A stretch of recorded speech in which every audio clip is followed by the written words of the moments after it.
దాదాపుగా 2 దశాబ్దాలుగా రాజకీయాల్లో చురుకుగా ఉంటూ మొదటిసారి ఎంపీగా పోటీ చేసినప్పటికీ అతి త్రుటిలో ఓడిపోయినప్పటికీ రెండవసారి ఎమ్మెల్యేగా గెలిచి మూడవసారి ఎమ్మెల్యేగా గెలవడంతో పాటు ప్రభుత్వ వైపుగా ఉన్న నిన్న మొన్ననే బీజేపీ పార్టీలో జాయిన్ అయిన గువ్వల బాలరాజు గారికి నమస్కారాలు అన్న. నిన్న మొన్న దాదాపుగా కాంగ్రెస్ ప్రభుత్వం ఏర్పడ్డ తర్వాత 10 మంది ఎమ్మెల్యేలు పార్టీ మారి కాంగ్రెస్లో జాయిన్ అయిన తర్వాత మీరు ఒక మాజీ ఎమ్మెల్యే అయినప్పటికీ మీరు బీజేపీలో అయిన తర్వాత బీఆర్ఎస్ అధినాయకత్వం మొత్తం అచ్చంపేట పైన దృష్టి పెట్టడం మీ అభిప్రాయం ఏంటన్నా? వాస్తవంగా బీఆర్ఎస్ పార్టీ తెలంగాణ రాష్ట్ర సాధన ఉద్యమం సందర్భంగా టీఆర్ఎస్ పార్టీగా చలామణి కావడం జరిగింది. ఆ సందర్భంగా తెలంగాణ ప్రజానికం అంతా కూడా తెలంగాణ వాదం ప్రతి గుండె నిండా ఉన్నటువంటి కారణంగా ప్రతి ఒక్కరూ కేసీఆర్ గారు ఎత్తిన జెండా తీసుకున్న నినాదం గొప్పదని భావించి వారి వెంబడి నడవడం జరిగింది. దాంతో పాటుగా తెలంగాణ రాష్ట్రాన్ని కూడా సాధించుకోవడం జరిగింది. రాష్ట్ర ఏర్పాటు తర్వాత 10 సంవత్సరాలు ప్రజలు అవకాశం ఇచ్చినప్పటికీ ఏదైతే రెండవసారి అధికారంలోకి వచ్చినటువంటి సందర్భంగా 88 స్థానాలు మాకు ప్రజలు ఆశీర్వదించి గెలిపించి ఇవ్వడం జరిగింది. అయినప్పటికీ పార్టీ ఫిరాయింపులను ప్రోత్సహించినటువంటి సందర్భంగా అది 100 పైచిలకు స్థానాలకు చేరుకోవడం జరిగింది. అదే పంతాను రేవంత్ రెడ్డి గారు అవలంబిస్తూ 10 మందిని వారు కూడా బీఆర్ఎస్ పార్టీలో ఎన్నికైనటువంటి శాసనసభ్యులను వారికి కూడా పూర్తి స్థాయిలో మెజారిటీ తెలంగాణ ప్రజలు ఇచ్చినప్పటికీ కారణం ఏందో తెలియదు కానీ వారు కూడా పార్టీ ఫిరాయింపులను ప్రోత్సహించడం జరిగింది. దాని తర్వాత 10 మంది శాసనసభ్యులు మారినటువంటి వాళ్ళు ఎన్నికైనటువంటి 10 మంది ఎమ్మెల్యేలలో నాకు తెలిసి పూర్తిగా తెలంగాణ వాదం నుండి బిగినింగ్ నుంచి టీఆర్ఎస్లో ఉన్నవారైతే నేను అనుకోవడం లేదు. కారణంగా వారి పార్టీకి మారినా పెద్దగా ప్రభావం ఏమి చూపలేదు. బీఆర్ఎస్ పార్టీ వారి నియోజకవర్గాల్లో పెద్దగా దృష్టి కేంద్రీకరించి కార్యక్రమాలలో చేయలేదు. నేను అనుకుంటా ఉన్నా నేనేదో గొప్పోడిని అని చెప్పుకోవడం కోసం కాదు, ముందు నుంచి పార్టీలో ఉంటూ సిద్ధాంతం కోసం, నియోజకవర్గ అభివృద్ధి కోసం, పార్టీ పరిరక్షణ కోసం, కేసీఆర్ గారి నాయకత్వాన్ని పటిష్టం చేయడం కోసం నా వంతుగా కృషి చేయడం జరిగింది.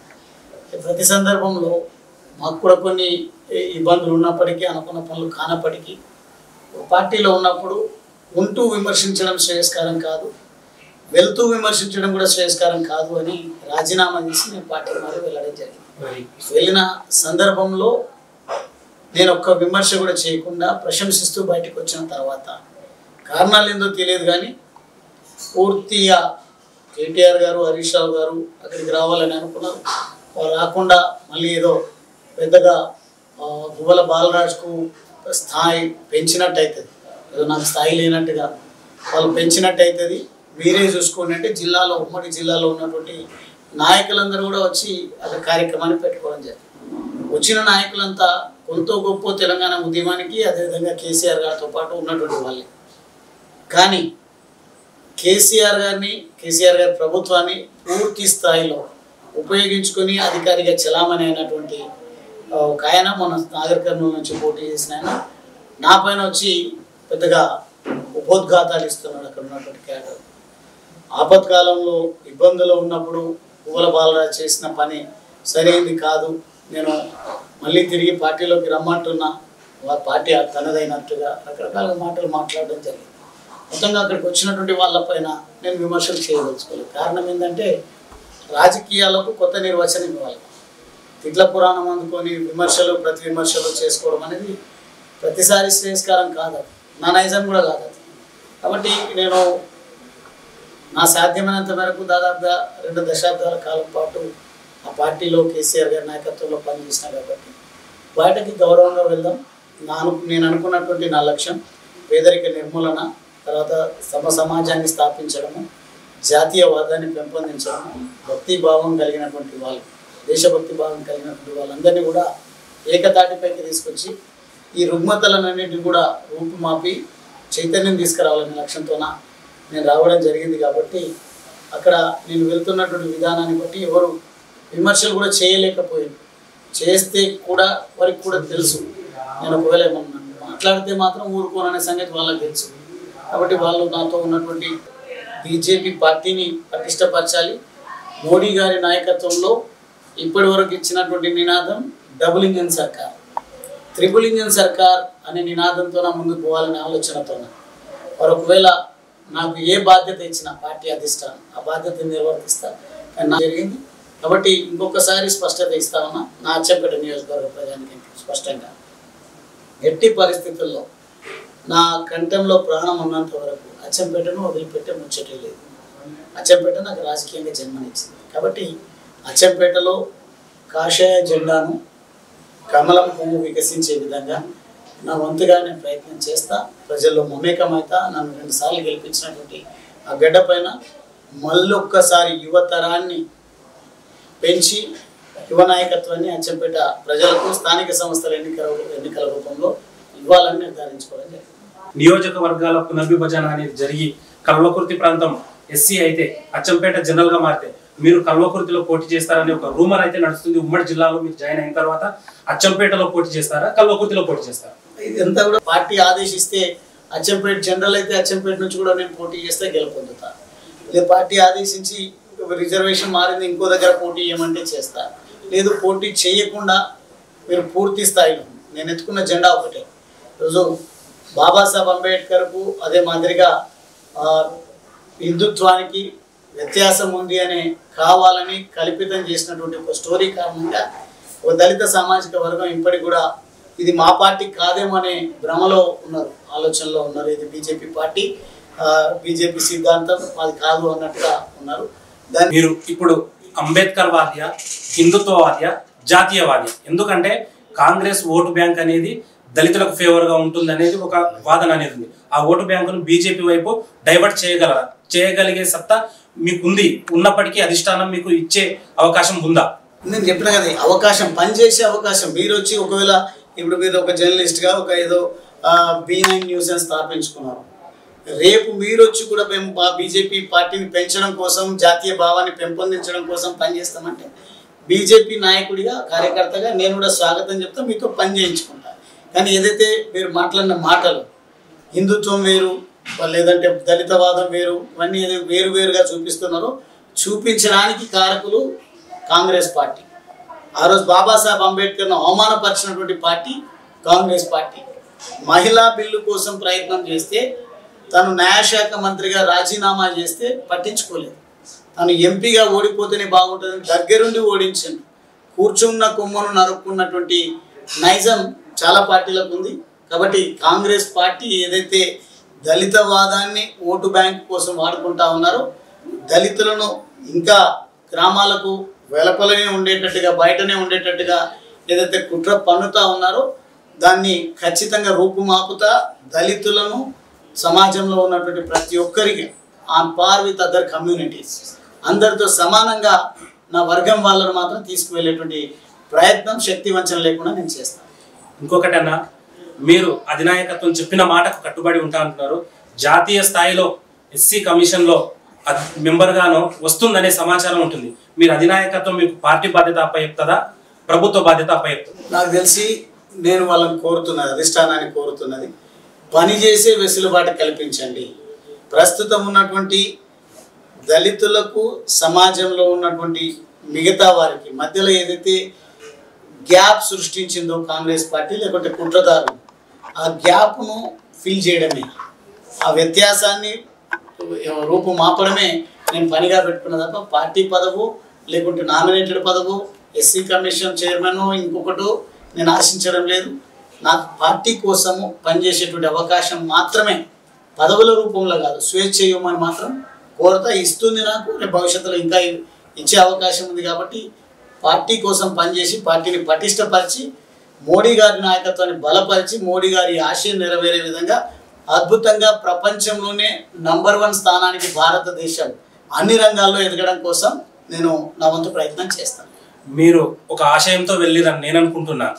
కానీ నియోజకవర్గ సమాజం ఏమంటుందంటే బాలరాజు గారు ఒక కాంట్రాక్టర్, ఒక 800 కోట్ల కాంట్రాక్ట్ ఇచ్చారు కాబట్టే, ఒక బీజేపీ పెద్ద లీడర్తో 800 కాంట్రాక్ట్ కుదుర్చుకున్నారు కాబట్టి పార్టీలోకి జాయిన్ అయ్యింది అనేది నియోజకవర్గ ప్రజలు, ఉమ్మడి జిల్లా ప్రజల వినికిడి. దానికి మీరు గొడ్డలి పెట్టుగా సమాధానం ఎలా ఉంటుందని? నేను స్టూడెంట్గా ఉన్నప్పుడే వ్యాపారవేత్త, అప్పుడే పెద్ద కాంట్రాక్టర్. నేను నాకు వాటిలో తృప్తి లేదు. నేను బాబాసాహెబ్ అంబేద్కర్ ఏదైతే నినాదం ఇచ్చిండో political power is master key అని, దానికోసమే ప్రయత్నం చేసిన. దాంట్లో 2 సార్లు ఎమ్మెల్యేగా ఉండి నేను ఏ రకమైనటువంటి వెసులుబాటు ఉంటుంది ప్రజాప్రతినిధిగా ఉంటే అనేది చూసుకున్నా. కాబట్టి భవిష్యత్తులో బీజేపీ పార్టీ అధికారంలోకి వచ్చిన తర్వాత బీజేపీ పార్టీ ఏ అవకాశం ఇచ్చినా ప్రజాప్రతినిధిగా సేవలు అందిస్తా. లేదంటే నాకున్న అనుభవాన్ని బట్టి బీజేపీ ప్రభుత్వం వచ్చిన తర్వాత ప్రజలకు ఏం అవసరం ఉందో వారితో ప్రభుత్వంతో పనిచేసే విధంగా నా అనుభవాన్ని రంగరించి ప్రజలకు సేవలు అందించేటువంటి ప్రయత్నం చేస్తాయి. కాంట్రాక్టులకు లొంగేటోడు కాదు గుబ్బల కాంగ్రెస్. మీరు అధినాయకత్వం నరేంద్ర మోడీ గారి నాయకత్వంలో పనిచేయాలని అనుకుంటారు. ఆర్ఎస్ఎస్లో కానీ బీజేపీలో కానీ 75 సంవత్సరాలు పూర్తయిన తర్వాత పదవులు చేపట్టొద్దు అనేది ఉంది. నెక్స్ట్ వచ్చే సెప్టెంబర్ 27 తర్వాత ప్రధానమంత్రి ఎవరుంటారన్న? కాంగ్రెస్ పార్టీకి చెప్తే మాత్రం శాశ్వతంగా ప్రైమ్ మినిస్టర్ ఆశతో జీవించే ఒక జీవి ఉంది, అది రాహుల్ గాంధీ. రేపు నాకు తెలిసి ఇప్పటి వరకు అటువంటి నిబంధన అయితే ఏం లేదు. ఒకవేళ నిబంధన ఉన్నా మోడీ గారు స్వచ్ఛందంగా తప్పుకునే వరకు నాకు తెలిసి ఎవరు కూడా మోడీ గారు తొలగిపోవాలని భారతీయ జనతా పార్టీ కాదు, భారతదేశం కూడా కోరుకోదు. ఎందుకంటే ఈరోజు ప్రపంచంలోనే భారతదేశం ఒక అద్భుతమైనటువంటి పద్ధతిలో నడుస్తుంది, మోడీ గారి నాయకత్వంలో ముందుకు పయనిస్తుంది అనేది చర్చ ఉంది. కాబట్టి మోడీ గారి నాయకత్వం కావాలని కోరుకుంటారు. ఒకవేళ నిజంగా అది జరిగినా నాకు తెలిసి జాతీయవాదం కలిగినటువంటి అద్భుతమైనటువంటి తెలివితేటలు పాలనా అనుభవం కలిగినటువంటి వాళ్ళు కోకొల్లలుగా ఉన్నారు భారతీయ జనతా పార్టీలో. కాబట్టి దేశానికి బీజేపీ పార్టీ అధికారంలో ఉండాలి, మోడీ గారు అధికారంలో ఉండాలని, ప్రధానమంత్రిగా ఉండాలని కోరుకుంటున్నారు. ఒకవేళ ఆ నిబంధన నాకు తెలిసి లేదు. ఆ నిబంధన ఎవరు కూడా మేనిఫెస్టోలో పెట్టింది కానీ లేదు. లేకుంటే మేము మోడీ గారికి కొంత పనిచేసేటువంటి శక్తి సామర్థ్యాలు తగ్గినాయని మాత్రం మాకేం భావన అనిపిస్తుంది. ఇంకొక విషయం ఏంటంటే ఫిట్నెస్ అన్నారు కాబట్టి మధ్యలో అసలు మీకు దాదాపుగా 47-48 సంవత్సరాలు ఉంటాయన. మీరు స్పోర్ట్స్ ప్లేయర్, స్పోర్ట్స్ కూడా ఎంతో సహకరించారు 2008-9 నుంచి. అసలు మీ ఫిట్నెస్ గురించి యువకులకు ఇచ్చే సందేశం ఏంటంటే? ఒకటి, చాలా క్రమశిక్షణ. నాకు తెలిసి మన తల్లిదండ్రులు ఇచ్చినటువంటి జీన్స్ ఏదైతే ఉన్నాయో వాళ్ళు ఇచ్చినటువంటి జన్మనే గొప్పది. దాన్ని కాపాడుకోవడం కోసం కొంత క్రమశిక్షణ, ఒళ్ళు వంచి 1-2 గంటల సమయం గ్రౌండ్లో గడిపితే చాలు. అది మనకు పూర్తి స్థాయిలో ఫిట్నెస్ అందిస్తుంది. దాంతోపాటు మానసికంగా కూడా ఉల్లాసంగా మనకి పని చేసుకోవడానికి దోహదపడుతుంది. అంటే నేను ప్రతి ఒక్కరిని విజ్ఞప్తి చేసేది, వ్యసనాలకు దూరంగా ఉండండి, గ్రౌండ్కు దగ్గరగా ఉండండి. పదవులు అంటున్నారు, డబుల్ ఇంజన్ అంటున్నారు, ట్రిపుల్ ఇంజన్ అంటారు. మీకు మీ పార్టీకి తిప్పి కొడితే 8 సీట్లు లేవన్నా, 8 సీట్లను వచ్చే అసెంబ్లీలో 60 సీట్లుగా ఎట్లా మలుస్తారు? ఉమ్మడి జిల్లాలో మీ ప్రాతినిధ్యం వహించిన సందర్భంలో మీరు ఒక పవర్ఫుల్ లీడర్ అనేది ఒక పేరుంది మీకు. 14 నియోజకవర్గాల ఉమ్మడి జిల్లాలో ఎన్ని సీట్లు గెలిపించగలుగుతారో? డబుల్ ఇంజన్ ట్రిపుల్ ఇంజన్ సర్కార్ను ఏర్పాటు చేయడానికి మీరు ఎలా దోహదపడతారు? ఒక సామాన్య కార్యకర్తగా, నికాస్ అయినటువంటి కార్యకర్తగా పూర్తి స్థాయిలో ప్రతి గడపకు కాషాయ జెండాను, ఈ కమలం పువ్వును తీసుకెళ్లేటువంటి ప్రయత్నం చేస్తాను. మీరు అంటున్నారు 8 ఎంపీ స్థానాలు ఉన్నాయి, 8 ఎమ్మెల్యే స్థానాలు ఉన్నాయి అని మాట్లాడుతున్నారు. 2 పార్లమెంటు స్థానాలు ఉన్నాయి ఒకప్పుడు బీజేపీ పార్టీ. 400 పైచిలకు స్థానాలతో గవర్నమెంట్ను మేము వచ్చేసారి ఒకవేళ డీలిమిటేషన్ ఇంకా పెరిగినాయంటే 400 పైచిలకు స్థానాలతోన మరొకసారి అధికారంలోకి రావడానికి భారత ప్రభుత్వం, భారతీయ జనతా పార్టీ నాయకత్వం పనిచేసింది. కాబట్టి ఖచ్చితంగా తెలంగాణలో కూడా ఒంటరిగా అధికారంలోకి రావడం ఖాయం అనేది మాత్రం ఈ సందర్భంగా తెలియజేస్తాను. అదేవిధంగా అధికారంలోకి వస్తానంటున్నారు. 3 సంవత్సరాల పైన ఉంది, వేచి చూద్దాం. గడపకు కాషాయ జెండా అంటున్నారు. అదే 2007-8లో గడపకు మీరు గులాబీ జెండా తీసుకెళ్లారు. అదేవిధంగా కేసీఆర్ గారు అచ్చంపేటకు వచ్చి ఎడారిలో బండరాయి మీద నీళ్లు పుట్టించే బాలరాజు గారు గొప్ప వ్యక్తి అని పొగిడిన మీకు టాప్ 5 ప్లేస్ ఇచ్చిన కేసీఆర్ గారిని విడిచి వెళ్ళడానికి ప్రధాన కారణం ఏంటి? పాపం గొప్పగా నాకు అవకాశం ఇచ్చిండు కేసీఆర్ గారు. ప్రస్తుతం ఉన్నటువంటి ముఖ్యమంత్రి భాష తీరు బాగలేదు. అదేవిధంగా ఇప్పుడు గందరగోళం నెలకొని ఉంది బీఆర్ఎస్ పార్టీలో. ఆ పరిస్థితులను చూసి భరించలేక కేసీఆర్ గారు కూడా బయటికి రావడానికి శ్రద్ధ చూపడం లేదు.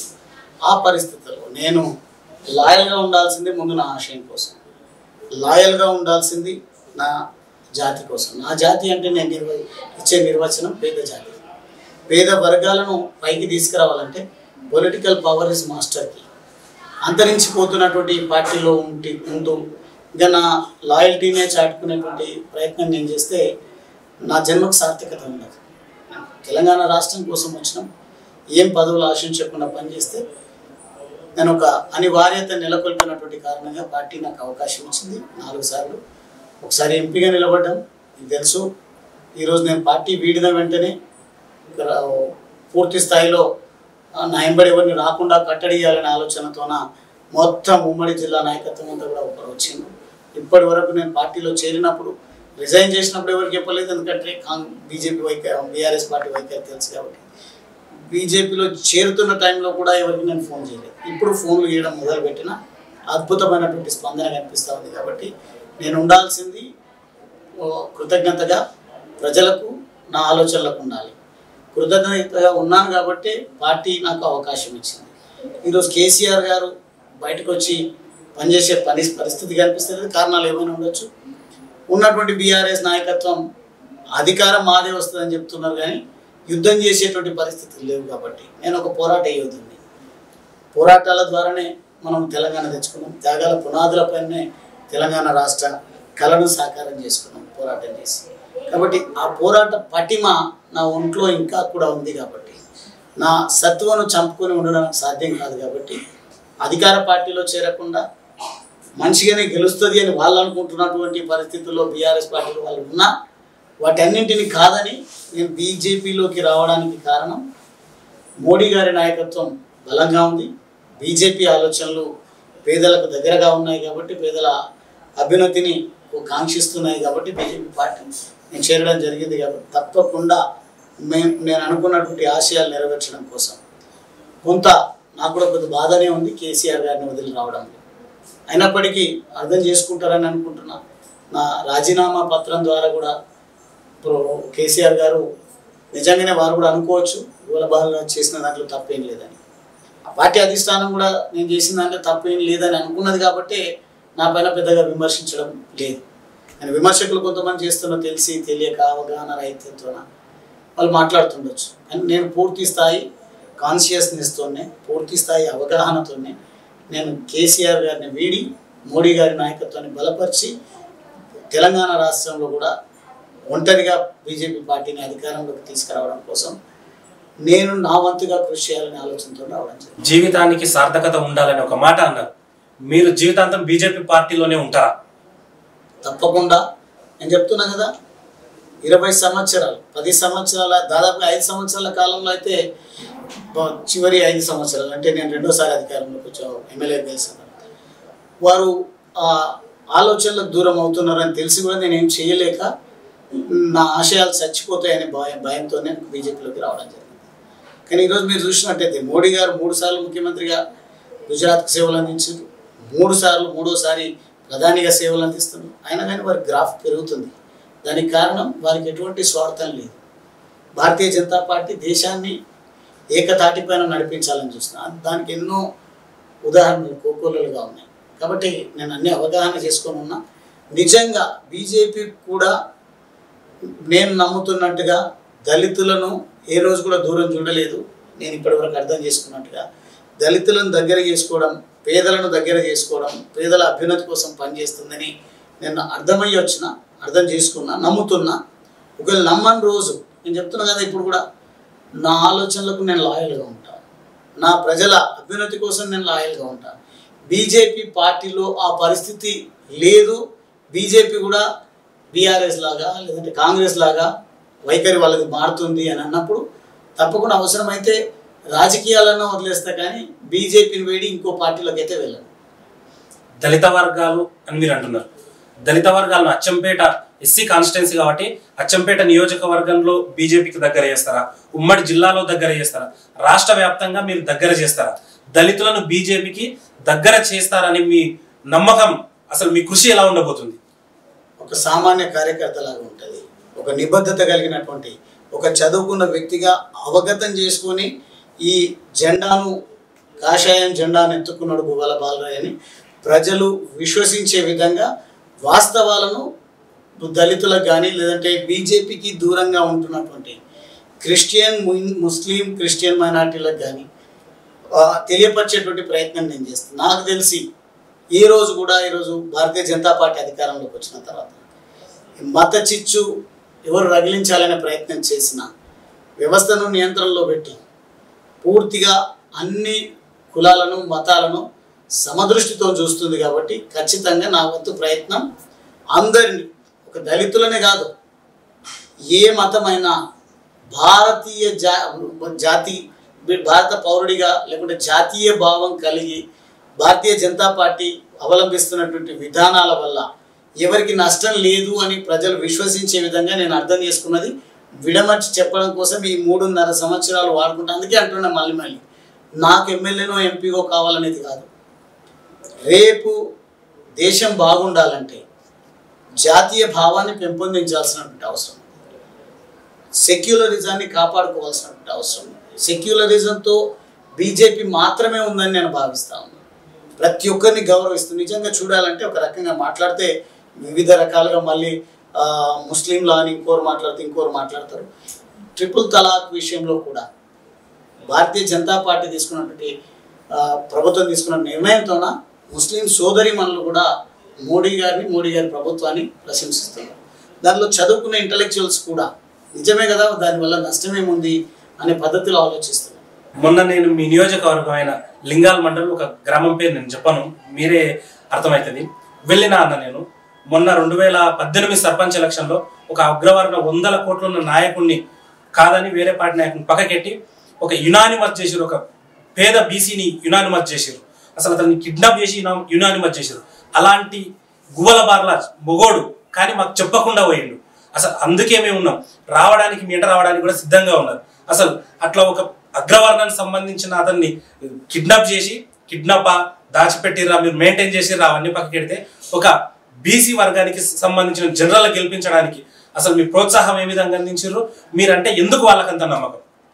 ఇప్పుడు మీరు నన్ను ఏమర్థం చేసుకున్నారో తెలియదు కానీ మీరు మాట్లాడిన మాటల వల్ల వేరే వాళ్ళు ఫీల్ అవుతున్నారు. దీన్ని పెంచి అగ్రవర్ణాల గువ్వల బాలరాజు వ్యతిరేకం అనే ముద్ర వేసేటువంటి ప్రయత్నం రేవంత్ రెడ్డి గారు, సునీల్ కనుగోలు గారు చేశారు, స్ట్రాటజిస్ట్. కాబట్టి ఏ అగ్రవర్ణం వాళ్ళను నేను దాచిపెట్టలేదు, భయపెట్టలేదు. వాళ్ళ బీసీని ఏకగ్రీవం చేయడం కోసం, ఎస్సీని ఏకగ్రీవం చేయడం కోసం ఎవరినూ నేను భయభ్రాంతులకు గురి చేయలేదు. ఎప్పుడు నేను నిర్ణయం తీసుకున్నా ఇంక్లూజివ్నెస్ అంటే అందరినీ కలుపుకొని పోయే నిర్ణయాలు తీసుకున్నా. కానీ నేను 4 సార్లు కంటెస్ట్ చేయడం జరిగింది. 3 సార్లు ఎప్పుడు రాని నా పైన విమర్శ, ఈయన అగ్రవర్ణ వ్యతిరేకి అని ముద్రేసే ప్రయత్నం ముఖ్యమంత్రి రేవంత్ రెడ్డి గారు చేసిండనమాట వాస్తవం. కాబట్టి ఆ కుట్రలు ఒకసారి నన్ను ఓడించడానికి పనికొచ్చి ఉండొచ్చు. కానీ ముఖ్యమంత్రి గారికి కూడా గుర్తుండాలి, ఎమ్మెల్యేగా ఓడిపోయిన తర్వాత తన నక్కజిత్తుల వ్యవహారాలతోన ఎంపీగా గెలిచి ముఖ్యమంత్రి అయినరు. కాంగ్రెస్ పార్టీలో మంచి నాయకులను పక్కన పెట్టి ముఖ్యమంత్రి అయినరు. తొక్కుకుంటూ వస్తా అని తొక్కలేదు, ఏమైనా చేసింది ఏం లేదు. దోచిన డబ్బులతోన, ఆ భూములు ఆక్రమించి అక్రమంగా సంపాదించిన డబ్బులతోన ఆ డబ్బుల మూటలు ఢిల్లీకి మోసి ముఖ్యమంత్రి అయింది. మొన్ననేదేదో యువతకు ప్రేరణగా ఉండాలి, ఎవరికైనా ఏదైనా సాధ్యం, యువత రాజకీయాల్లోకి రావాలనే ఆలోచనతోన రేవంత్ రెడ్డి గారు ఏది ఏమైనా ఉన్నానని చాలా విషయాలు 95% నేను ఉన్న విమర్శలన్నీ చేసిన. కానీ ఈరోజు కాంగ్రెస్ పార్టీకి గువ్వల బాలరాజు ఎట్లా ఉపయోగపడుతున్నాడంటే, గువ్వల బాలరాజు మాట్లాడిన మాట కాంగ్రెస్ వర్గాల్లో సీఎంఓలో కూడా గువ్వల బాలరాజు పార్టీ పేరు జపం చేస్తున్నాను. ఎందుకు మాట్లాడినా నేను అంటే, ఆయన ఒక సామాన్య రెడ్డి సామాజిక వర్గమైన ఒక పేదవాడు అని చెప్పడం జరిగింది. దాని నా ఉద్దేశం, పేదలు లేదంటే యువత డబ్బులు ఉంటేనే రాజకీయాల్లో రాణిస్తామనే భ్రమ నుంచి బయటపడాలి. సంకల్పం గొప్పదైతే లక్ష్యం ఎంత పెద్దదైనా సాధించవచ్చు అని చెప్పిన ఆయన సంకల్పం గొప్పది కాదు, దురుద్దేశంతోన, ఒక తప్పుడు ఆలోచనలతోన, అక్రమంగా బ్లాక్మెయిల్లతోన డబ్బులు సంపాదించి ముఖ్యమంత్రి అయినని నేను రేవంత్ రెడ్డి గారి గురించి చాలా మాట్లాడాను. ఆ విషయాన్ని మాత్రం నేను యువతకు ప్రేరణగా ఉండాలని మొత్తం మీద అయితే ఆయన చెప్పిన మాటలు మనం కనుక గమనిస్తే, ఈ మధ్యనే కావాలంటే నా దగ్గర ఫోన్ లేదు చూపిస్తా, గతంలోనేమో 2600 ఎకరాలకు ఆసామిని అని చెప్పిండు. నేను అచ్చంపేటకి ఆయన ఊరికి కూడా 2 సార్లు ఎమ్మెల్యేను. నేను 4 సార్లు పోటీ చేస్తే ఎంపీగా నాకు ఆ ఊర్లో మెజారిటీ వచ్చింది, 2 సార్లు ఎమ్మెల్యేగా పోటీ చేసిన మెజారిటీ వచ్చింది. మొన్న మాత్రం నాకు మెజారిటీ రాలేదు. కారణం ఏంటంటే కక్ష కట్టి నన్ను ఓడించాలనే ఆలోచనతోన అగ్రవర్ణ వ్యతిరేకి అని ముద్ర వేయడము. లేదంటే నాకు కూడా అగ్రవర్ణాల్లో ఆత్మబంధువులు ఉన్నారు, కానీ ఏ రోజు వాళ్ళు గమనించలేదు. కానీ కావాలని నేను ఇట్లా చేస్తున్నాడు కాబట్టి మేము సైలెంట్గా ఉండాల్సి వస్తుందని వాళ్ళు చెప్పి మరి దూరంగా ఉండడం జరిగింది. కొంతమంది పార్టీ కూడా మారడం జరిగింది. వాళ్ళేం నాకు శత్రువులు కాదు. ఈయన చేసిన కుట్రలో, ఈయన చేసిన ఎత్తుగడలో, లేకుంటే ఈయన చేసే టార్గెట్లో, లక్ష్యంగా చేసిన పరిస్థితుల్లో బయటకు పోయి ఉండొచ్చు. కానీ ఆ రకంగా చేసుకుంటూ వస్తున్నప్పుడు వారు ఇవన్నీ కూడా ఛేదించుకుంటూ వచ్చిన పెద్ద ఉన్నోడేం కాడు అని చెప్పి యువతకు ప్రేరణగా ఉండాలనే ఆలోచనతో నేను ఆ మాటలు మాట్లాడడం జరిగింది. కానీ ఈరోజు వాళ్ళు స్టేటస్గా పెట్టుకుంటున్నారు గువ్వల బాలరాజు. అంటే గువ్వల బాలరాజు ఏం మాట మాట్లాడినా సమాజంలో విశ్వసిస్తారు, నమ్ముతారు అనే ఆలోచనతోన వారు ప్రచారానికి ఉపయోగించుకుంటున్నారు. అందుకే గువ్వల బాలరాజు ఎత్తిన ఈ నినాదం డాక్టర్ బాబాసాహెబ్ అంబేద్కర్ ఆలోచన విధానాలకు, హిందుత్వం లేకుంటే జాతీయవాదం అనుకున్నటువంటి విధానాలకు ఎక్కడ కూడా వ్యత్యాసం లేదు. ఇది కల్పితము, ఇది ఒక సృష్టించినటువంటి విషయము. కాబట్టి దీన్ని పారదోలడం కోసం నా వంతుగా అందరినీ ఏకతాటిపైకి తీసుకురావడానికి, జాతిని ఏకంగా ఉంచేటువంటి ప్రయత్నం మోడీ గారు ఏదైతే చేస్తూ ఉన్నారో వారి నాయకత్వాన్ని నమ్మినటువంటి ఒక కార్యకర్తగా నా వంతుగా నేను ప్రయత్నం చేస్తా. 2600 ఆసామ్య, 26 ఎకరాలకు ఆ 8-10 మంది వారసుల, లేదంటే 8 ఒకసారి అయితే ఇంకో ఇంటర్వ్యూలో వారు మాట్లాడుతూ నేను కూడా స్లిప్పర్స్ లాంటి మామూలు చెప్పులు వేసుకొని మామూలు ప్లాస్టిక్ చైర్లోనే కూర్చున్నాను ఒక చెట్టు కింద ఇంటర్వ్యూ చేస్తున్నప్పుడు. మాకు 800 ఎకరాలు ఉండే ఒక 40-50 సంవత్సరాల నుంచి కొట్టుకోవడం, చంపుకోవడం, నరుక్కోవడం, ఈయనది పెద్ద ఫ్యాక్షనిస్ట్ అన్నట్టుగా ఆస్తుల తగాదాల వల్ల ఎప్పుడు కొండారెడ్డిపల్లిలో అల్లర్లే ఉన్నాయి.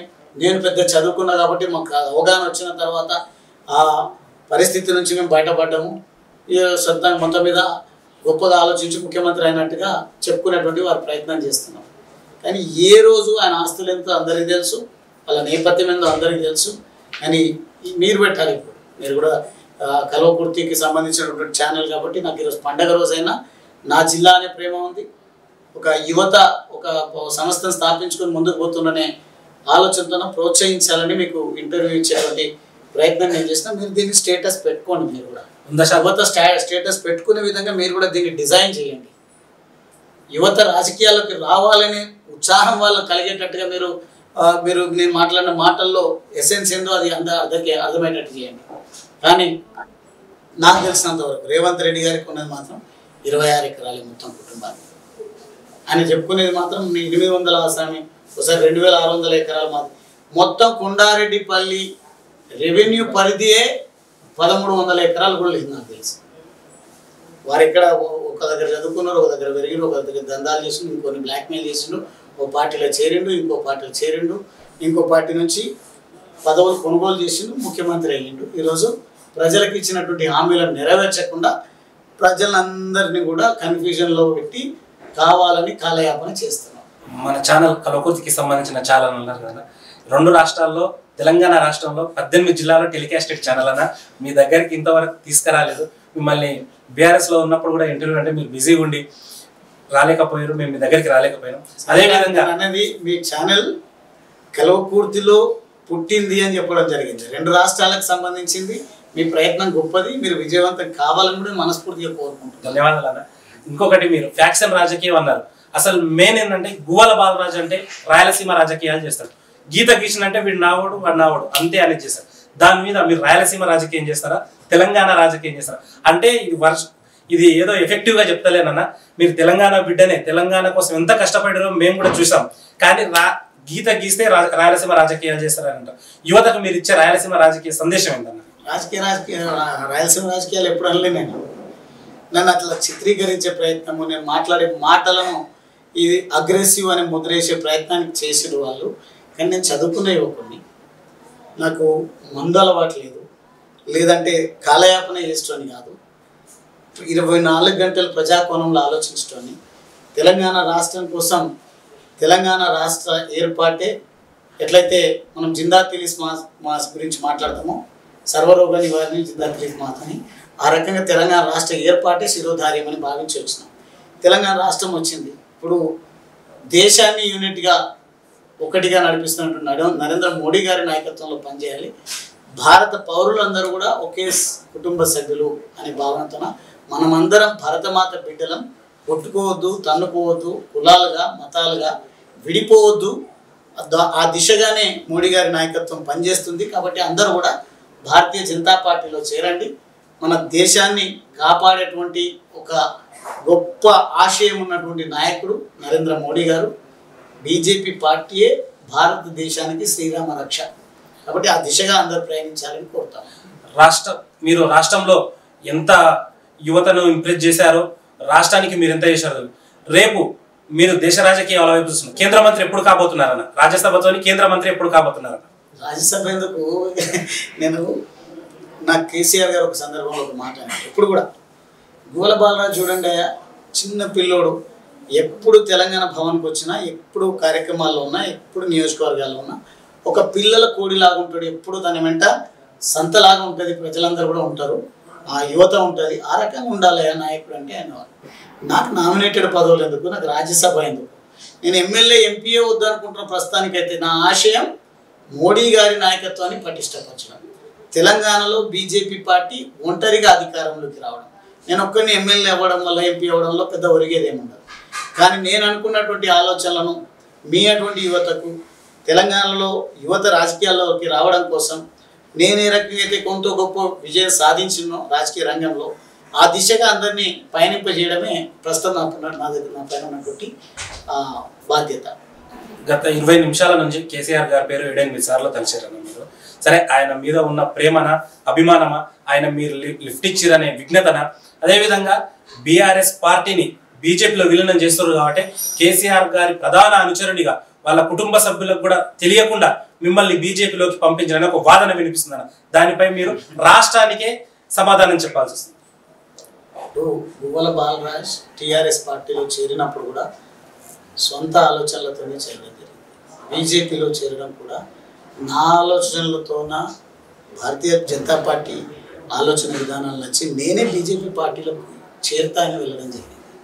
ఇది ఎన్నికల సమయం లేదు, లేకుంటే పెద్దగా బీజేపీ పార్టీ ఇప్పటికిప్పుడు అధికారంలోకి వస్తుందనే వాతావరణం, లేకుంటే బీజేపీ అధికారంలో లేదు. కానీ ఈరోజు బీజేపీ పార్టీలోకి నేను రావడం కారణం ఏంటి అని అంటే, రుగ్మతలు తొలగిపోవాలి, తారతమ్యాలు లేకుండా ఉండాలి, వ్యత్యాసాలను రూపుమాపాలనే ఆలోచనతోన భారతీయ జనతా పార్టీ పైన ఒక ముద్ర వేసి కుట్ర పన్నెండు కాంగ్రెస్ పార్టీ వాళ్ళ కుట్రలను పటాపంచలు చేయడం కోసం నేను నిర్ణయంతో వచ్చిన తప్ప, కేసీఆర్ గారు ఎప్పుడైనా ఎవరినైనా సరే నా పార్టీ వదిలి వెళ్ళు, అక్కడ పనిచేయని చెప్పే అవకాశం ఉంటుందా? ఒకవేళ వాళ్ళకు ఆ రకంగా ఉంటే ఉందేమో, కానీ ఎవరికి నేను వాళ్ళ ఆదేశాలను తూచా తప్పకుండా నా నిర్ణయాలు తీసుకునేవాని కాదు.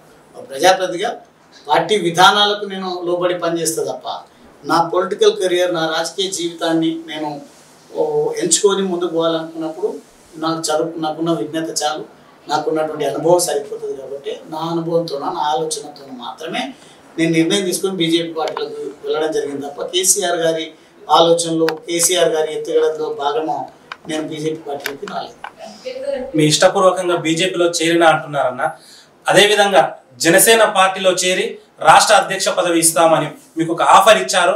మేము ఆంధ్రాలో ఉన్న మా మిత్రుల ద్వారా తెలుసుకున్నాము. ఆ ఆఫర్ ఎందుకు తిరస్కరించారు? మీరు లేనివన్నీ ఇప్పుడే కాంగ్రెస్ బీఆర్ఎస్ పార్టీకి ఒక పరిస్థితి దారుణంగా ఉంది. ఇప్పుడు నన్ను కాంగ్రెస్ పార్టీ పిలిచింది, బీజేపీ పార్టీ పిలిచింది, అందరు పిలిచిండ్రు అని పిలవడం కాదు. నేను ఈ సంవత్సరం ఓటమి పాలైన తర్వాత ఎప్పటికి కూడా మనిషి ఒక తట్టు తగిలినా, లేకుంటే ఒక అవకాశం వచ్చినా దాన్ని ఏం జరిగినా మంచిగానే భావించాలి. ఏం జరిగినా మంచి కోసం జరిగిందని భావించి కొంత మనము అవగాహన పెంచుకోవాలి, తెలివి పెంచుకోవాలి, ముందుకెళ్ళాలి. నాకు వచ్చినటువంటి ఈ ఓటమి అనేది చాలా పాఠాలు నేర్పించింది, చాలా అనుభవాన్ని కూర్చొని ఆలోచించే అవకాశం కల్పించింది. కాబట్టి సంవత్సరాల కాలంలో ఏం చేస్తే బాగుంటుందని నిర్ధారించుకున్న తప్ప నన్ను బీజేపీ సంప్రదించలేదు, కాంగ్రెస్ సంప్రదించలేదు, పవన్ కళ్యాణ్ జనసేన సంప్రదించలేదు. నేను రాజీనామా చేసిన తర్వాత మాత్రం బీజేపీ కాంగ్రెస్ సంప్రదించిన మాట వాస్తవం. పవన్ కళ్యాణ్ గారు కానీ, పవన్ కళ్యాణ్ పార్టీ కానీ నన్ను ఎప్పుడు సంప్రదించలేదు. అసలు మీరు అచ్చంపేట నియోజకవర్గంలో అడుగుపెట్టినప్పటి నుంచి మొదట రాములు వర్సెస్ బాలరాజు, తర్వాత వంశకృష్ణ వర్సెస్ బాలరాజు, భరత్ ప్రసాద్ వర్సెస్ బాలరాజు, ఇప్పుడు కొత్తగా RSP versus Balaraju, Devani Satish Madiga versus Balaraju. అసలు ఇంతమంది నాయకులు మీ మీద పడడం కారణమేంది? మీరు పవర్ఫుల్ అయినా, మిమ్మల్ని తొక్కేయాలనా, ఒక పులి దగ్గర గుంట నక్కలన్నీ చేరిన విధంగా అనిపిస్తుంది అన్న సమాజానికి. దీనికి అసలు వాళ్ళు మీ మీద ఎన్ని రకాలుగా పడుతున్నారు? రేపు బీజేపీలో కూడా అదే పరిస్థితి ఉండబోతుందా? ఎట్టి పరిస్థితులు అటువంటి పరిస్థితి ఉండదంటే బీజేపీ పార్టీ ఏ వ్యక్తి పైననో ఏ కుటుంబ ఆదేశాలతోనో నడిచే పార్టీ కాదు. వ్యవస్థ కోసం, జాతి కోసం ఆలోచించేటువంటి పార్టీ. వివిధ స్థాయిల్లో వివిధ రకాల మేధావులు సలహాలు ఇచ్చి పార్టీని నాయకులు నడిపించేటువంటి వాతావరణం. కాబట్టి ప్రస్తుతం ఒకవేళ అటువంటి చర్చ ఏదైనా ఉన్నా కానీ ఒక నెల రోజుల లోపల అన్నిటికీ తెరదించుతారు. అటువంటి చర్చలకు తావు లేకుండా ఏకతాటి పైన పార్టీని నడిపేటువంటి నైపుణ్యం అధిష్టానానికి ఉంది. కాబట్టి ఎట్టి పరిస్థితుల్లో భవిష్యత్తులో గువ్వల బాలరాజ్ వర్సెస్ ఇంకోటైనా ఉండదు అని భావిస్తున్నా. ఉంటే గింటే కాంగ్రెస్ పార్టీ లేకుంటే బీజేపీ బీఆర్ఎస్ పార్టీ అని ఉంటుంది. కానీ విత్ ఇన్ ది పార్టీ మాత్రం అటువంటి గ్రూప్ రాజకీయాలు ఉండవు. ఆ రకంగా ఎవరో నన్ను టార్గెట్ చేస్తారనే పరిస్థితి కూడా లేదు. ఓకేనా? గువ్వల బాలరాజు గారు అగ్రెసివా, స్ట్రైట్ ఫార్వర్డా, యూత్ ఇన్ఫ్లుయెన్సరా, లేదా మేము ఏ విధంగా తీసుకోవాలి? ఎందుకంటే చాలా మంది అగ్రెసివ్ అంటారు, కోపిస్ట్ అంటారు, కానీ మీరు స్ట్రైట్ ఫార్వర్డ్, ఒక intellectual, very talented, matured person అని మేము అనుకుంటున్నాం. అసలు అగ్రెసివ్ అనే వారికి మీ సమాధానం ఏ విధంగా ఉండబోతుందన్న?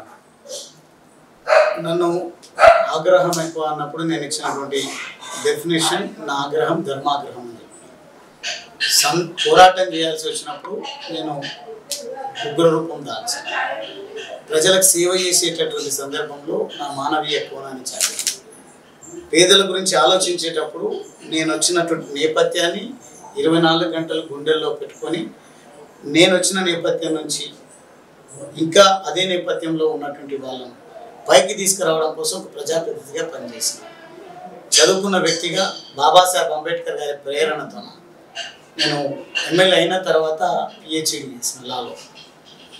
ఈ ఓటమి పాలైన తర్వాత ఇక్కడే మా ఇంటి పక్కనే ఇండియన్ స్కూల్ ఆఫ్ బిజినెస్ అని ఐఎస్బి అని టాప్ 7 బిజినెస్ స్కూళ్ళల్లో ఐఎస్బి ఒకటి ప్రపంచంలో. ఆ స్కూల్లో బ్యూరోక్రాట్స్తో కలిసి ఒక 1 year course advanced management programme in public policy అని 16-17 లక్షల రూపాయలు ఫీజు వెచ్చించి నేను చదువుకోవడం జరిగింది. అంటే ఎప్పటికప్పుడు ఎవరు ఏ రకంగా నన్ను ఒకదానికే పరిమితం చేయాలన్నప్పుడు నాలో ఉన్నటువంటి ఇతర గుణాలు బయటకు వస్తాయి. నిజంగా నాతో ఎవరైనా యుద్ధం చేయాలి, నన్ను ప్రేరేపించాలనే ప్రయత్నం చేస్తే వాళ్ళు ఖచ్చితంగా గుణపాఠం నేర్చుకునే వెళ్తారు. అది యుద్ధమైనా, చర్చ అయినా, మానసికంగా నేను ఎంత ఫిట్ ఉన్నాను తెలుసుకోవాలన్నా, ఫిజికల్గా ఎంత ఫిట్ ఉండాలన్నా, ఎంత తెలివితో, ఎంత అవగాహనతో, ఎంత సోయితో ఉన్నాడని తెలుసుకోవాలన్నా, వాళ్ళు ఏ రకంగా ఉంటే ఆ రకంగా నేను వాళ్ళ చర్చల్లో ఉంటా. ఏ దేనికైనా కూడా ఇప్పటికైతే నన్ను నేనుగా భావిస్తున్నా. క్రికెట్ ఆడుతూ నన్ను ఆల్రౌండర్ అంటారు. అటువంటి మీడియా సంస్థలు కూడా నన్ను ఆల్రౌండర్ కిందనే భావిస్తుంది. మీరు అడిగిన క్వశ్చన్లోనే అర్థం ఉంది, మీకు అన్ని గుణాలు ఉన్నాయని. కానీ బయట ఎవరేమనుకుంటే నాకు పెద్ద ఒరిగేది ఏముండదు. కానీ ఎవరెన్ని మాటలు, ఎవరెన్ని కుట్రలు పనినా నా లక్ష్యం నుంచి మాత్రం నన్ను వేరు చేయలేదు. నా లక్ష్యం పేదరిక నిర్మూలన, నా లక్ష్యం అంత్యోదయ. నిజంగా కూడా నేను ఇదే అన్వేషణలో ఈరోజు బీజేపీ పార్టీలో చేరినాని కాదు. నా సిద్ధాంతం అంత్యోదయ సిద్ధాంతం. అంత్యోదయ సిద్ధాంతం భారతీయ జనతా పార్టీ స్థాపించిన మహనీయుల్లో ఉన్నది. కాబట్టి దీన్ దయాళ్ ఉపాధ్యాయ గారు కూడా అంత్యోదయ సిద్ధాంతాన్ని భారతీయ జనతా పార్టీలో చేర్చుకుంటూ పోతున్నారు. కాబట్టి నేను ఈరోజు భారతీయ జనతా పార్టీలో ఉన్న అధినాయకత్వానికి కానీ, క్షేత్రస్థాయిలో ఉండేటువంటి కార్యకర్తకు కానీ కనెక్ట్ కావడానికి, సమాజంలో చివరిన ఉన్నటువంటి పౌరుడికి కూడా సంక్షేమము, చేయూత అందాలనే లక్ష్యంతోనే నేను వెళ్ళడానికి కారణం నేను ఆ నేపథ్యం నుంచి వచ్చినాను. కాబట్టి గువ్వల బాలరాజు గారు అసలు దళిత జాతి నుండి బయటికి వచ్చినా కానీ అసలు ఈ సమాజంలో, ఈ జనరేషన్లో దళిత జాతి, వెనకబడిన జాతి, డబ్బులు లేకనేదో 10th ఇంటర్ మాత్రమే చదువుతారు. గువ్వల బాలరాజు గారు నిత్య విద్యార్థి. మాకు తెలిసి పిహెచ్డి చేసిండు, లా చేసిండు. అసలు మీరు ఏమేమి చదువులు చదివారు? యువతకు మీరు చదువుకోమని చెప్పే అవకాశాలు ఎట్లా ఉన్నాయని చెప్పండి ఒకసారి. చదువు గురించి, మీరు చదివిన చదువుల గురించి ఒకసారి యువతకు చెప్పాలని కోరుతున్నాను. నేను చిన్నప్పటి నుంచి గవర్నమెంట్ ఇన్స్టిట్యూషన్లో, ఎస్సీ హాస్టల్, గవర్నమెంట్ స్కూళ్ళలో చదువుకున్నాను. ఇంటర్మీడియట్ కూడా గవర్నమెంట్ కాలేజ్లో చదువుకున్నాను. డిగ్రీ నేను న్యూ గవర్నమెంట్ డిగ్రీ కాలేజ్ హైదరాబాద్లో చదువుకున్నా. లా పిఆర్ఆర్ లా కాలేజ్లో అమీర్పేట్ ఎల్లారెడ్డిలో చదువుకున్నా. ఎల్ఎల్ఎం బషీర్బాగ్ లా కాలేజ్లో చదువుకున్నా. పిహెచ్డి ఉస్మానియా యూనివర్సిటీ నుంచి నేను పిహెచ్డి చేసిన లాలో. దాని తర్వాత ఐఎస్బిలో ఒక 1 year కోర్స్ పబ్లిక్ పాలసీలో చేసిన. భవిష్యత్తులో హార్వర్డ్ అటువంటి యూనివర్సిటీలలో కూడా లీడర్షిప్ పైన కానీ పాలసీలో కానీ పాలసీ మేకింగ్లో కానీ లేకుంటే ప్రజలకు ఇంకేం చేస్తే బాగుంటుందని పైన కోర్సులు ఇంకా చేస్తూనే ఉంటా. ఎందుకంటే పాలసీ మేకర్కు అన్ని చట్టాలపైన వ్యవస్థ పైన అవగాహన ఉండాలి కాబట్టి అది చదువు ద్వారానే సాధ్యమవుతుంది. కాబట్టి నేను చేసినటువంటి వ్యాపారం లేబర్ చేసేటువంటి వ్యాపారం. మట్టిని బంగారం చేస్తున్నాను. మా అమ్మ నాన్న మట్టి పని చేస్తుంటే అదే మట్టి పనిలో చిన్నపాటి కాంట్రాక్టర్గా చదువుకున్న రోజులే మొదలుపెట్టి టాప్ కాంట్రాక్టర్ స్థాయికి నేను వెళ్ళడం జరిగింది. అంటే ఏది పట్టుకున్నా కసి ఉంటే మనుషులు ఋషులు అవుతారు అన్నట్టుగా. కసి ఉంటే చాలు ఏ రంగమైనా అద్భుతాలు సృష్టించడానికి ఆస్కారం ఉంటుంది. కాబట్టి అన్నింటికి కావాల్సిన బేస్ చదువు ఆరోగ్యంగా ఉంటే ఆరోగ్యవంతమైనటువంటి ఆలోచన, చదువు ఉంటే అవగాహన పెరుగుతుంది, సంస్కారం పెరుగుతుంది. కాబట్టి చదువును ఆయుధంగా వాడుకోవాలి పేదలు, యువత మరీ ముఖ్యంగా. ఆ రకంగా అయితేనే మనం ఏదైనా ఎవరు ఊహించిన స్థాయికి వెళ్ళడానికి ఆస్కారం. చివరి ప్రశ్న అన్న మీ సమయాన్ని దృష్టిలో ఉంచుకొని, మీరు ఇందాక అన్నారు వలస కూలి అని. అసలు వలస కూలి నుంచి వచ్చిన గువ్వల బాలరాజు శాసనసభ దాకా ఎట్లా వెళ్ళారు? గంజికి లేని స్థాయి నుంచి బెంజ్లో తిరిగే స్థాయికి ఎట్లా వెళ్ళారు? మీరు కొంతమంది విమర్శిస్తున్న విమర్శలన్నీ పక్కకెడదాం. అసలు మీరు యువతకు 0 స్టేజ్ నుంచి వచ్చి ఇన్ని అంటే ఒక బిజినెస్లో ఒక ముందుకు వెళ్ళడానికి కారణం, వలస కూలీల నుండి శాసనసభ వరకు రేపు భవిష్యత్తులో పార్లమెంట్ ఏదో వెళ్ళడానికి కారణం ఎట్లా? యువత మిమ్మల్ని అదేవిధంగా మీ సహచర రాజకీయ నాయకులైన ఎట్లా ఆదర్శంగా తీసుకోవాలన్న? ఈ రంగంలో ఉంటే ఆ రంగం ఎక్స్పర్టీస్ కలిగి ఉండాలి, పూర్తి స్థాయిలో అవగాహన ఉండాలి. దాంట్లో రాజకీయ రంగాల్లో ఉండాలంటే మొదటి లక్షణం సేవాభావం, సేవ చేసే లక్షణం ఉండాలి, చట్టాలు చేసే అవగాహన ఉండాలి. చదువు ఉంటేనే సాధ్యమవుతుంది, లేదంటే సమాజాన్ని చదివితేనే సాధ్యమవుతుంది.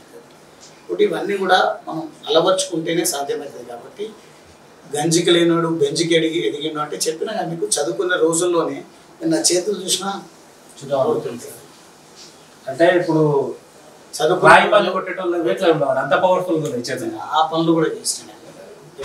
వెకేషన్స్లో నాకు తెలిసి 3rd క్లాస్ నుంచి 3వ తరగతి హాలిడేస్ నుంచి కూడా నేను పిల్లలతో ఆటోల్లో ఉంటూనే పనులు నిర్మాణ రంగంలో మా అమ్మ నాన్న పనిచేసేవారు కాబట్టి భవన నిర్మాణ రంగంలో అక్కడ వాళ్ళతో పాటు కూడా పనిచేసి నా పుస్తకాలకు కానీ నా ఖర్చులకు కానీ నేనే డబ్బులు సమకూర్చేటువంటి వాడిని.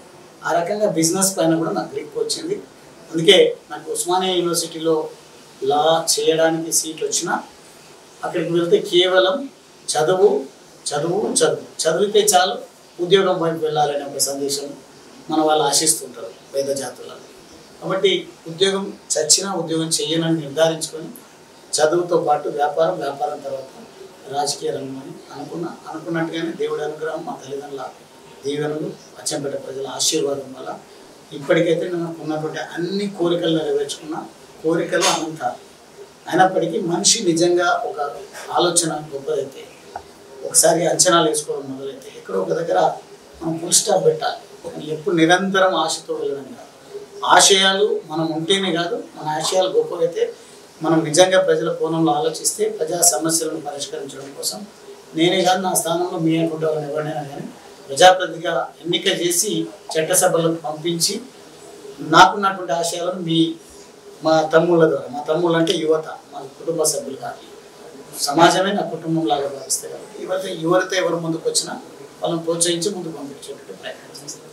చివరిగా అన్న, అచ్చంపేట నియోజకవర్గంలో ఎప్పుడు అడుగు పెట్టబోతున్నారు? అక్కడ వినిపించే వినికిడి ఏంటంటే గ్రాండ్ వెల్కమ్ ఇద్దాం, 10,000 మందితోని జాయినింగ్, 1,00,000 మందితోని సభ పెట్టబోతున్నారు. అసలు మిమ్మల్ని ప్రాణంగా సొంత అన్నలాగా సొంత బిడ్డలాగా హక్కున చేర్చుకుని 20 సంవత్సరాల నుంచి హక్కున చేర్చుకున్న అచ్చంపేట నియోజకవర్గ ప్రజలకు, మీ తమ్ముళ్ళు అంటే నీ ఎంట ఉండే వాళ్ళకు, అసలు బీఆర్ఎస్ పార్టీలో ఉన్నవారు, కొంతమంది మీరు బీజేపీలో గువ్వల బాలరాజు గారి దూకుడు బీజేపీ అయితేనే కరెక్ట్ అంటున్నారు, బీజేపీలోకి చేరడానికి కాంగ్రెస్ పార్టీ వాళ్ళు ఎదురు చూస్తున్నారని సమాచారం ఉంది. అదేవిధంగా 1,00,000 మందితో సభ ఎప్పుడు పెట్టబోతున్నారు?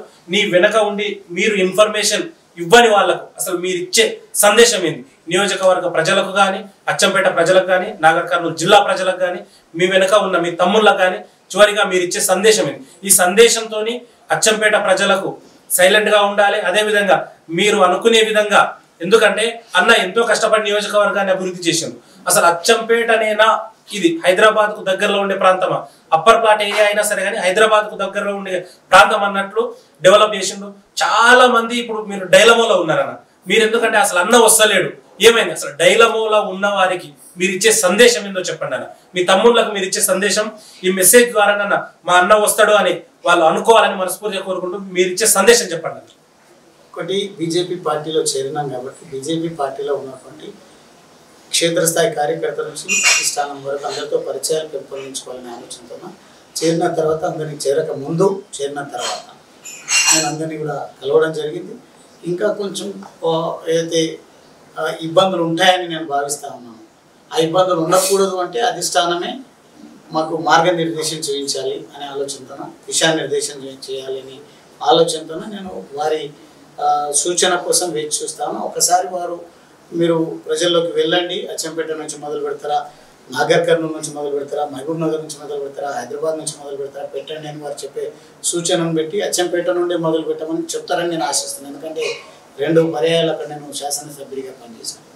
వారు ఇచ్చేటువంటి మార్గనిర్దేశాన్ని బట్టి ఖచ్చితంగా నేను నా నాయకత్వం కావాలనుకునేవారు, నా పని విధానం నేను మెచ్చినటువంటి వారు ఎట్లా నాకు స్వాగతం పలుకుతారో తెలియదు. కానీ ఈరోజు ట్రోల్ చేస్తున్నటువంటి బీఆర్ఎస్కు, అదేవిధంగా కాంగ్రెస్కు చెంపపెట్టులా ఉండే విధంగా ఒక్కడిగానే నా ఇంట్లో నుంచి సెల్ఫ్ డ్రైవింగ్లోనే నేను బయలుదేరుతా.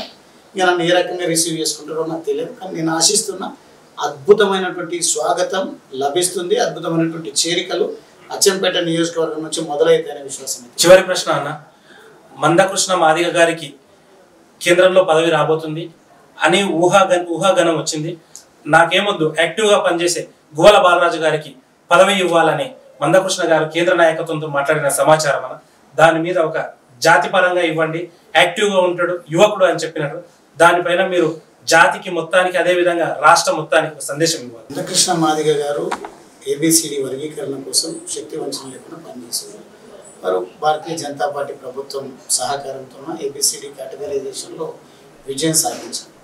కానీ భారతీయ జనతా పార్టీ వారిది కాదు, లేకుంటే వారు వచ్చే అవకాశాలు నాకు ఇస్తారని నేను ఇవ్వాలని నేను కోరుకోవడం లేదు. నిజంగా భారతీయ జనతా పార్టీ కూడా వారికి మన అవకాశం ఇస్తే నేను స్వాగతిస్తాను. కానీ ప్రస్తుతం వారు ఒకవేళ చొరవ తీసుకుని నాకు ఏమైనా పదవి ఇప్పించే ప్రయత్నం చేసినా నాకు ఏ పదవి వద్దు.